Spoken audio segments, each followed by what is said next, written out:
იმისთვის, რომ საქართველოს ყველაზე მაღალი მწვერვალიდან ხედი დადგმეთ, ზღვის დონიდან 5023 მეტრის სიმაღლე უნდა დაძლიოთ. მწვერვალის დასაძლევად არაერთი გზა არსებობს, თუმცა ამ წამოწყებაში ყველაზე მნიშვნელოვანი მოგზაურობისთვის მომზადებაა. ის ვისაც ჩვენ ჯგუფში ამის გაკეთება კამერით ხელში ყველაზე ხშირად უწევს ნიკა ლებანიძეა. მრავალი საინტერესო ექსპედიცია ამოდიოდა ყაზბეგზე.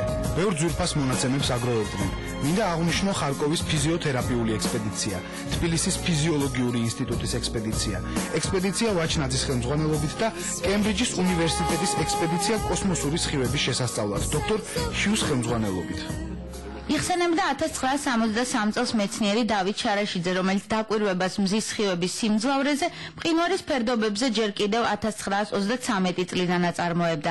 მკვლევარმა იქ 15 წელი გაატარა. ჰიდრომეტეოროლოგი იყო თავდაპირველად და შემდეგ უკვე კვალიფიკაცია სხვა სტრუქტურით მიიღო, მან ააგო სწორედ პირველი მისი ნაგებობა, მის მიერ აშენებული შენობა იყო ეს ურთულესი შენობა.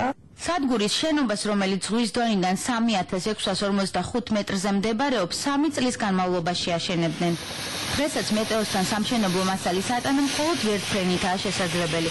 სამშენებლო მასალად მაშინ ფერდობებიდან მონაყარ ქვას იყენებდნენ, საკვებითა და შეშეთ მშენებლებს კი გერგეთელები ეხმარებოდნენ. მასალა აქონდათ ცხენებით, აქონდათ ვირებითო, ჯვრებითო და ცხენებითო სხვა საშუალება იქ არ იყო და წარმოიდგინეთ ასეთ პირობებში და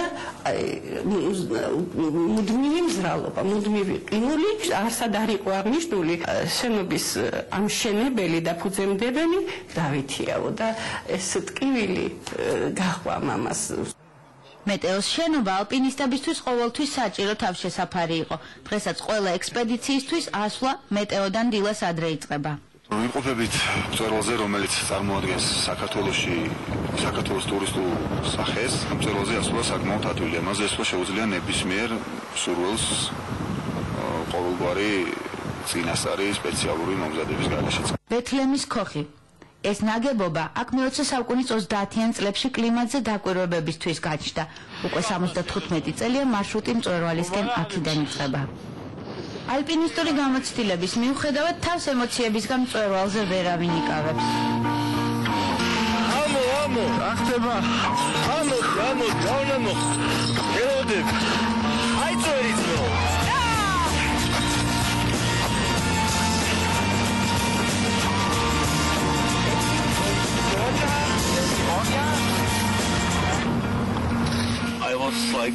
ჩემთვის ეს ყველაზე მარტივი 5000-იანი მწვერვალი იყო მსოფლიოს სხვა მწვერვალებთან შედარებით. საქართველოში სადაც არ უნდა გაგიჭირდეს, ფარში ყველა დაგიდგება. აქ ველოსიპედიდაც მინდა დაბრუნება, დღეს ამინდმაც გამიმართლა. ანუნდის პროგნოზირება მარშრუტზე გასვლის წინ ყოველთვის რთულია გამოცდილი გიდები, მარშრუტზე პროფესიონალებსაც კი სჭირდებათ. საკმაოდ მარტივი დასაძლევია. გავთვალისწინებ გიდთან ერთად უნდა იმოზრაოს აუცილებლად. ადარებენ ხშირად შვეიცარიას და ამბერო უფრო ლამაზიც არის. ბეთლემის ქოხი პირველ სტუმრებს მთის შესაბამის კომფორტს გაზაფხულიდან შეუქმნის. გაუმართლა საკაურობას. აკაურობა ბეთლემის ქოხს გაუმართლა.